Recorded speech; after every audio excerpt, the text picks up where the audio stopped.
ডিসেম্বরের শহরে লিখেছেন সবুজ আহমেদ মুরসালিন। পর্ব ৪। দুঃস্বপ্ন দেখে আকাশের ঘুম ভাঙল। ঘুম ভাঙার পরে সে কয়েক মিনিট সময় নিল স্বাভাবিক হতে। শরীর এখনো কাঁপছে, ঘাম ঝরছে। সে ফ্যানের দিকে তাকালো, ফ্যান চালু আছে। ঢক ঢক করে খানিকটা পানি খেয়ে নিল। বিছানায় বসে তার মনে হলো রুমে কোনো ঘড়ি নেই যে সে সময় দেখতে পারবে। এদিকে ফ্যানের ডিসপ্লের উপরের অংশটা কালো হয়ে গিয়েছে। কাল আবির এলে ওকে বলতে হবে ডিসপ্লেটা চেঞ্জ করে নিয়ে আসতে। সময় দেখার আশায় আকাশ রুম থেকে বের হলো। পুরো ফ্লোর নিঃশব্দ, কোথাও কোনো মানুষের শব্দ নেই। আকাশ ধীরে ধীরে হাঁটতে লাগলো। ফ্লোরের শেষ প্রান্তে একটি রিসেপশন, সেখানে একজন চেয়ারে বসে ঘুমাচ্ছে। দেয়ালে টাঙানো ঘড়িটা দেখেই বুঝলো এখন 4টা বাজে। রুমে ফিরে না গিয়ে আকাশের কৌতূহল তাকে ছাদের দিকে টেনে নিল। নিঃশব্দ পায়ে সিঁড়ি বেয়ে উপরে উঠল। ছাদের দরজা খোলা, ঠিক যেমনটা সে আশা করেছিল। ছাদে উঠে পুরো এলাকা একবার ঘুরে দেখল। ছাদে বসার সুব্যবস্থা আছে। আকাশ মনে মনে বলল, মেয়েটা এখানে বসে বই পড়ছিল। ছাদে কিছুক্ষণ কাটিয়ে আকাশ তাদের বাসা, আশেপাশে এলাকা এবং রাস্তা দেখল। রাস্তায় কেবল একটি কুকুর, কোথাও মানুষ নেই। ঢাকার সবাই এখন ঘুমিয়ে আছে। হঠাৎ কোনো শব্দে সে সতর্ক হয়ে গেল। পেছন থেকে যেন কিছুর আওয়াজ ভেসে এসেছে। সে খুঁজে দেখল, কোথাও কেউ নেই। বিড়াল মনে করে সে আর গুরুত্ব দিল না। সহসা আকাশের গা ছমছম করে উঠল। কেমন একটা ভারী বাতাস তার পাশ কাটিয়ে চলে গেল।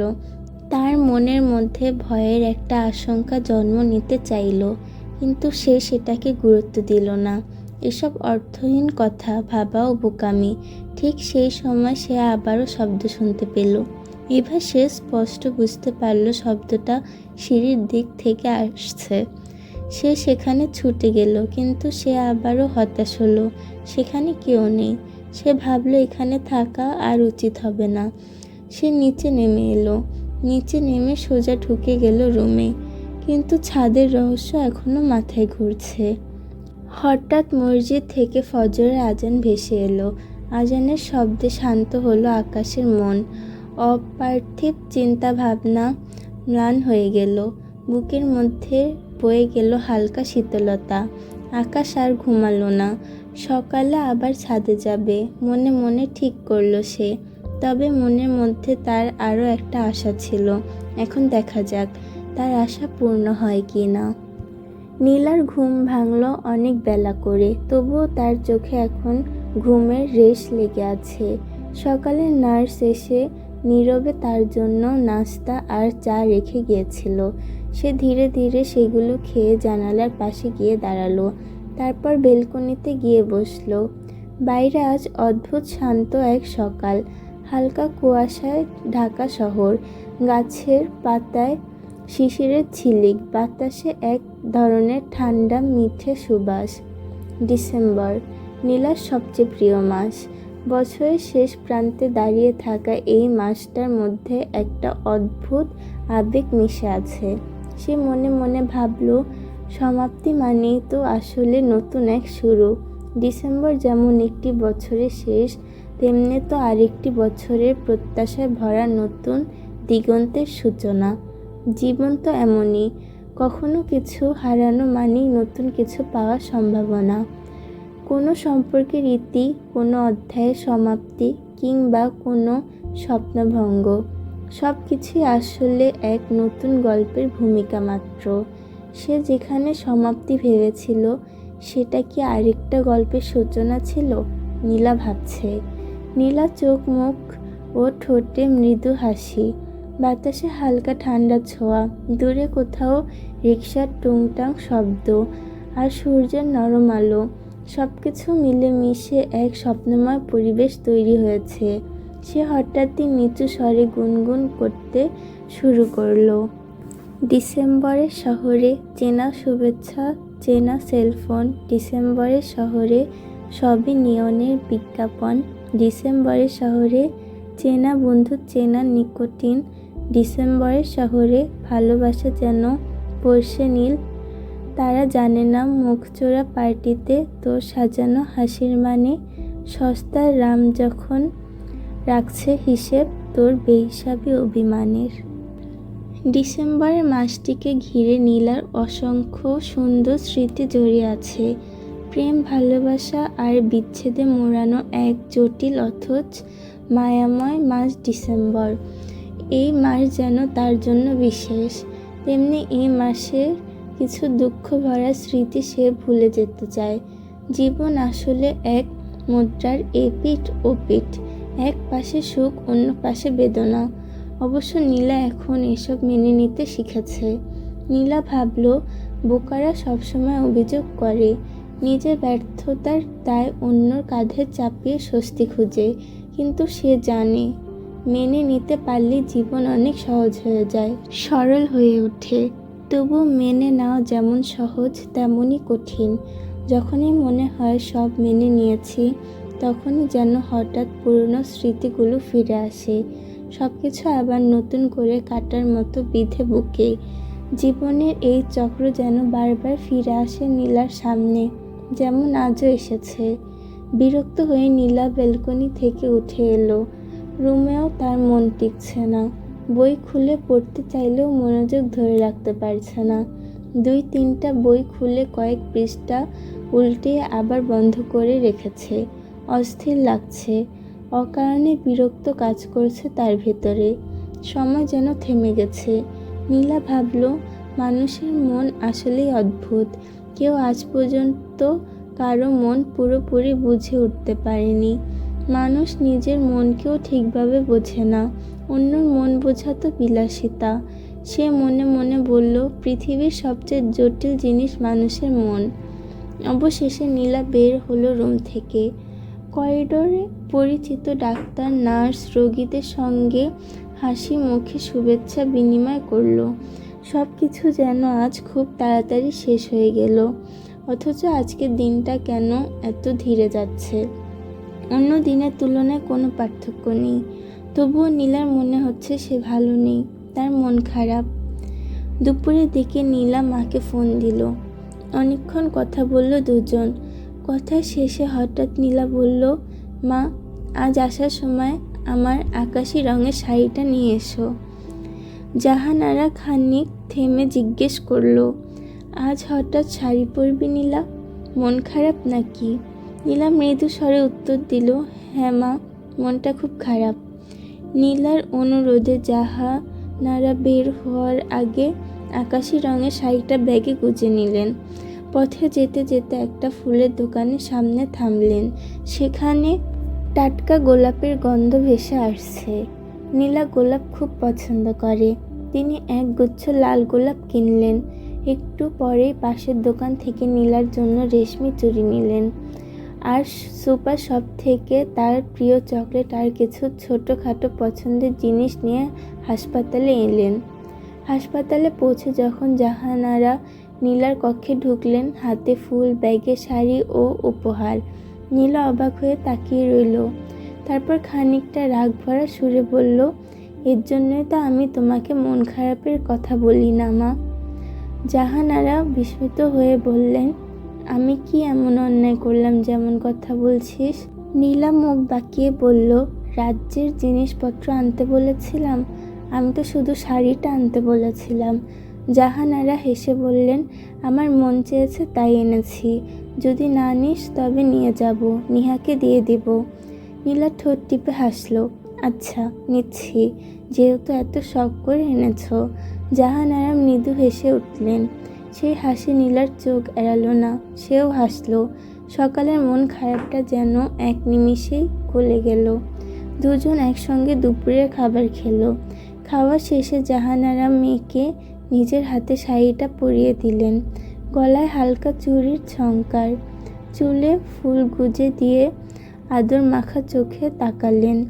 আমার সোনার টুকরো মেয়ে, তোকে তো আজ দারুণ লাগছে। নীলা লজ্জা পেয়ে বলল, এত প্রশংসা করতে হবে না মা, লজ্জা লাগছে। জাহানারা মজা করে বললেন, দেখি কাছে আয়। কেন? নজর টিপ দিয়ে দেই যাতে কারো খারাপ নজর না লাগে। ধ্যাত, আমি কি এখনো ছোট মেয়ে যে কপালে নজর টিপ দিবে? তুই আমার কাছে সবসময় ছোটই রয়ে যাবি। আচ্ছা, বুঝলাম, তবু নজর টিপ দিতে হবে না। আর কেউ নজর দিয়ে কি এমন ক্ষতি করবে? জীবনে যা যা ক্ষতি হওয়ার সব তো হয়েই গেছে। জাহানারার মুখ হালকা গম্ভীর হলো। সে বলল, এভাবে বললো না মা। নীলা একটু থেমে নরম গলায় বলল, আচ্ছা, আর বলবো না।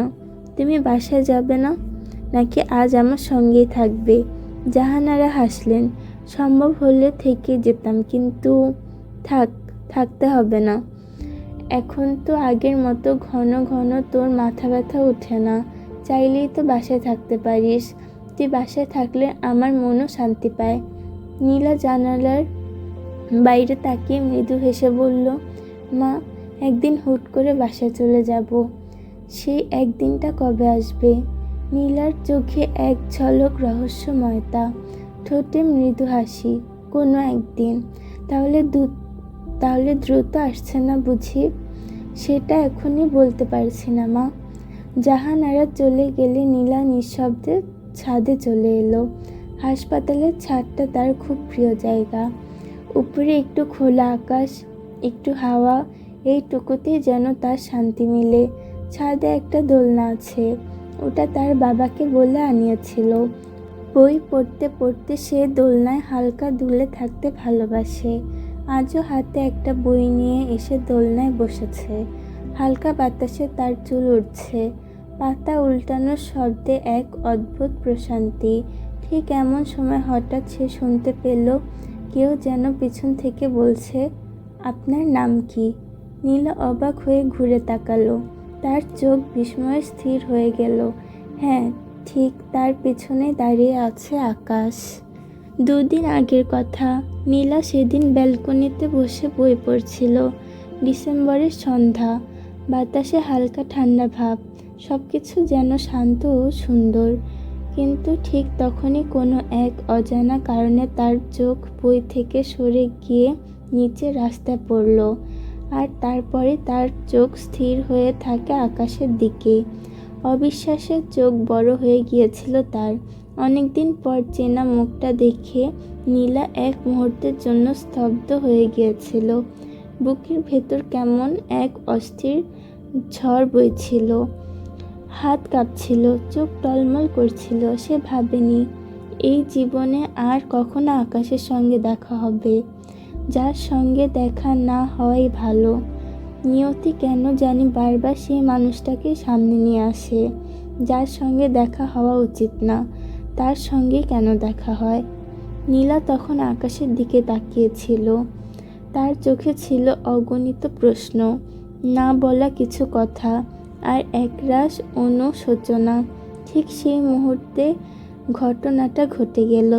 হঠাৎই একটা গাড়ি দ্রুত এসে আকাশকে ধাক্কা দিয়ে বসলো। সব কিছু যেন কয়েক সেকেন্ডের মধ্যে ঘটে গেল। গাড়িটা ব্রেক করতে করতেই অনেক দেরি করে ফেলে। নীলা বিস্ময়ে ভয়ে হতবুদ্ধি হয়ে শুধু দেখছিল। আকাশ রক্তাক্ত হয়ে পড়ে আছে রাস্তায়। চারদিক থেকে মানুষ জড়ো হয়ে গেল। ড্রাইভার দৌড়ে এসে হতবিহ্বল দৃষ্টিতে তাকিয়ে আছে। নীলার মনে হচ্ছিল এটা নিশ্চয়ই কোনো দুঃস্বপ্ন। সে এখনই জেগে উঠবে, কিন্তু না, এটা কোনো স্বপ্ন ছিল না, এটা বাস্তব। নীলার চোখ থেকে অঝরে পানি পড়ছিল, অথচ সে নিজেই তা টের পাচ্ছিল না। শরীর কাঁপছিল, ঠোঁট শুকিয়ে যাচ্ছিল। পুরনো একটা স্মৃতি, যে স্মৃতি তার জীবনে সবচেয়ে গভীর ক্ষত, আবার যেন ফিরে এসেছে। সে অনেক কষ্টে নিজেকে সামলে নিচে নামলো। রাস্তায় পৌঁছে আকাশকে দেখে তার বুক কেঁপে উঠল। সে ছুটে গিয়ে তার পাশে বসলো। কাঁপা কাঁপা গলায় বলল, আপনি ভয় পাবেন না, কিছু হবে না আপনার, সাহস রাখুন। আর সে আশেপাশের মানুষদের অনুরোধ করতে লাগলো, দয়া করে কেউ একটু সাহায্য করুন, হাসপাতালে নিয়ে যান প্লিজ। নাম কি আপনার? হঠাৎ নীলার পাশে এসে দাঁড়িয়ে আকাশ জিজ্ঞেস করলো। নীলা। নীলা শান্ত স্বরে উত্তর দিল। কবিতা পছন্দ? যদি মন খারাপ থাকে। আজ কি মন খারাপ? কেন? হাতে কবিতার বই। হুম। তবে সারাদিন একটু খারাপ ছিল। এখন নেই?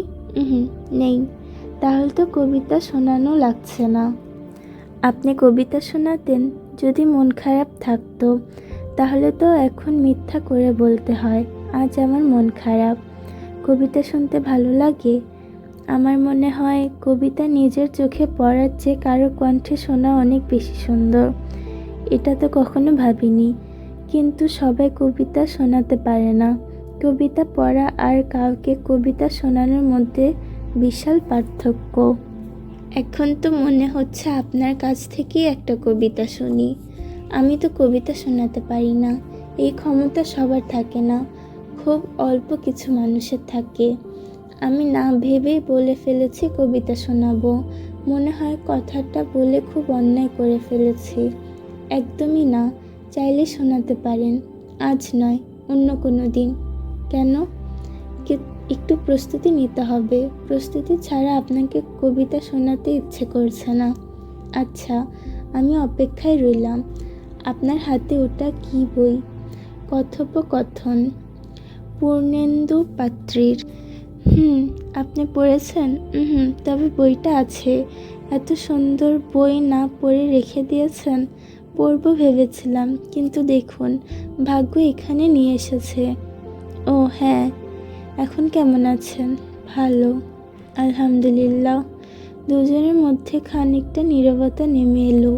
বাতাসে যেন এক অদ্ভুত প্রশান্তি, কিন্তু নীরবতার ভেতরে লুকিয়ে আছে অনুচ্চারিত কিছু কথা। সেই নীরবতা ভেঙে আকাশ বলল, আপনাকে ধন্যবাদ জানাতে এলাম। ধন্যবাদ? হ্যাঁ, কেন? আবিরের কাছ থেকে শুনেছি আপনি নাকি আমাকে হাসপাতালে নিয়ে এসেছেন। আমি যখন অচেতন ছিলাম আপনি বারবার খোঁজ নিয়েছেন। নিশ্চয়ই অনেক ঝামেলায় ফেলেছিলাম। একদমই না। মানুষের বিপদে এগিয়ে আসা মানব ধর্ম। কিন্তু আপনি আমাকে চিনলেন কিভাবে? আবির আপনার যে বর্ণনা দিয়েছে সেটা শুনে চিনে ফেললাম। শুনে ভালো লাগলো যে চিনতে পেরেছেন, কিন্তু জ্ঞান ফেরার পর তো আর দেখতে এলেন না। বিরক্ত করতে চাইনি। বিরক্ত কেন হব? তবুও। আকাশ কথা কেটে বলল, না, কোনো তবুও শুনবো না। জ্ঞান ফেরার পরে আপনার একবার খোঁজ নেওয়া উচিত ছিল। যে মানুষটা আমার জীবন বাঁচিয়েছে তাকে ধন্যবাদ না জানিয়ে চলে যাওয়া তো অন্যায়। ধন্যবাদ পাবার আশায় মানুষকে সাহায্য করা উচিত নয়। ঠিক বলেছেন, কিন্তু ধন্যবাদ জানানো আমার দায়িত্ব। আমি না সাহায্য করলে অন্য কেউ করত। এটা বড় কোনো বিষয় নয়। আপনার কাছে নয়, কিন্তু আমার কাছে বিষয়টা অনেক বড়। আকাশ হেসে একটু থামল, তারপর বলল, ভাগ্য ভালো আপনি ছাদে এসেছিলেন, তাই চিনতে পারলাম। প্রথমে নিশ্চিত ছিলাম না, কিন্তু সাহস করে কথা বলতে এলাম। কিছু মনে করেননি তো? না, বরং আপনাকেও ধন্যবাদ। আমাকে? মন ভালো করে দেওয়ার জন্য। কিভাবে? এই যে আপনি আনুষ্ঠানিকভাবে কথা না বলে পরিচিত মানুষের মতো করে কথা বললেন, বিষয়টা ভালো লেগেছে। আমি মন খুলে কথা বলতে ভালোবাসি। আপনার সঙ্গে কথা বলে সত্যি মন ভালো হয়ে গেছে। যাক, আপনার মন ভালো করতে একটু হলেও ভূমিকা রেখেছি জেনে খুশি হলাম। আকাশ কথাটা বলে একটু থামল। সে আবার বলল, মন খারাপ হলে কি শাড়ি পরেন? তখন যদি ইচ্ছে করে তবেই। তাহলে সেদিনও মন খারাপ ছিল? কোন দিন? নীলা অবাক হয়ে জানতে চাইল। যেদিন সাদা শাড়ি পরেছিলেন। কোন দিন? নীলা ঠিক বুঝে উঠতে পারল না। আকাশ মজার ছলে বলল, আপনি ছিলেন না? তাহলে কি সত্যিই ভূত দেখেছি? ভূত? ভূত কোথায় দেখলেন? নীলার চোখে মুখে বিস্ময়। ডিসেম্বরের 2 তারিখে। সেদিন দেখি হাসপাতালের ছাদে শাড়ি পরা এক মেয়ে হাঁটছে। আমরা সদ্য এই এলাকায় এসেছি। মধ্যরাতে হাসপাতালের ছাদে কেউ হাঁটে, এটা বিশ্বাস হচ্ছিল না। আমি তো ভেবেছিলাম ভূত। শুনেছি হাসপাতালে নাকি রাতে ভূত প্রেত ঘুরে। ও আচ্ছা, ওটা ভূত নয়, আমি ছিলাম। আপনি ছিলেন? আকাশ অবাক হওয়ার মতো করে বলল, আপনি মজা করছেন? নীলা হাসলো। আপনার হাসিটা ভীষণ সুন্দর। কেমন সুন্দর? নীলা জানতে চাইল। ঠোঁটে হালকা হাসি খেলছে। আকাশ থেমে গেল। কিভাবে বলবে সে এই হাসিটা ঠিক কী রকম সুন্দর? শব্দে বোঝানো যায় না। ভেবে পাচ্ছেন না? নীলা জিজ্ঞেস করল, চোখে কৌতূহল নিয়ে।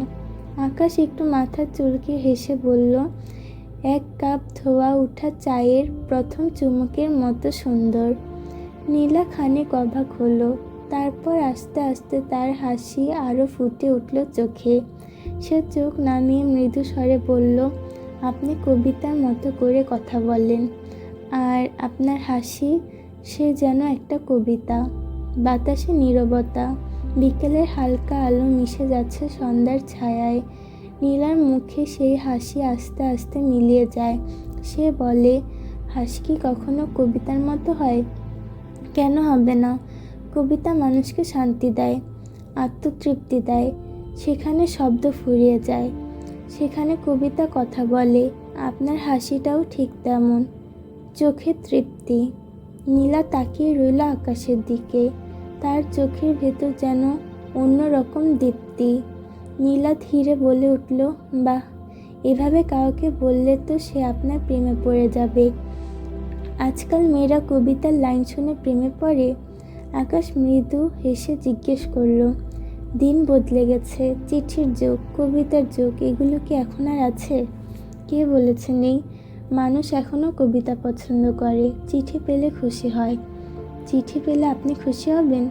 খুশি কেন হব না? চিঠি পড়তে কে না ভালোবাসে? তাহলে তো আপনাকে একটা চিঠি লিখতে হয়। আপনি লিখবেন? চিঠি দেওয়ার মতো অন্য কেউ আছে? প্রথম দিনে সব জানতে চান? জানলে ক্ষতি কি? লাভ ক্ষতির হিসাব করে কি আর জীবন চলে? না, তা চলে না। সন্ধ্যা নেমে এসেছে। আকাশের রং ফিকে হয়ে যাচ্ছে ধীরে ধীরে। নীলা উঠতে উঠতে বলল, সন্ধ্যা নেমে আসছে, আজ বরং যাই, আবার কোনো একদিন কথা হবে। আকাশ জিজ্ঞেস করল, আপনি চান আবার কথা হোক? কেন চাইব না? আপনি না বলেছিলেন কবিতা শোনাবেন? হ্যাঁ, শোনাবো। তাহলে আমি অপেক্ষায় রইলাম। আজ আসি। আচ্ছা। নীলা নামার ঠিক আগ মুহূর্তে আকাশ ডাকলো, নীলা। নীলা ঘুরে তাকালো, ঠোঁটে মিষ্টি হাসি। জি। আকাশ একটু ইতস্তত করে বলল, শাড়িতে আপনাকে ভীষণ সুন্দর লাগে। নীলার চোখে একটা আলো ঝলমল করে উঠল। সে কোনো উত্তর না দিয়ে নেমে গেল। আকাশ দোলনায় বসে আছে। চারপাশ নিস্তব্ধতা। কেবল ছাদের উপাস থেকে ভেসে আসছে রাতে মৃদু বাতাসের স্পর্শ। বাতাসে এক ধরনের অচেনা শান্তি, তবুও তার ভেতরে অদ্ভুত এক অস্থিরতা কাজ করছে। আকাশের মনে হচ্ছে নীলাকে যেন সে চিনে, খুবই পরিচিত। কিন্তু কোথায়, কবে, কিভাবে, সেটা কিছুতেই মনে পড়ছে না। নীলাকে সে কি চিনে? এমন একটা প্রশ্ন তার মনে বিঁধে রইল। আকাশ চোখ বন্ধ করল। মুহূর্তেই নীলার মুখ ভেসে উঠল তার মনের পর্দায়। চোখ দুটি যেন গভীর নীল হৃদের মতো, হাসিটা নরম আলোয় ভেসে থাকা চাঁদের মতো, আর কণ্ঠস্বর অদ্ভুত শান্ত, কোমল।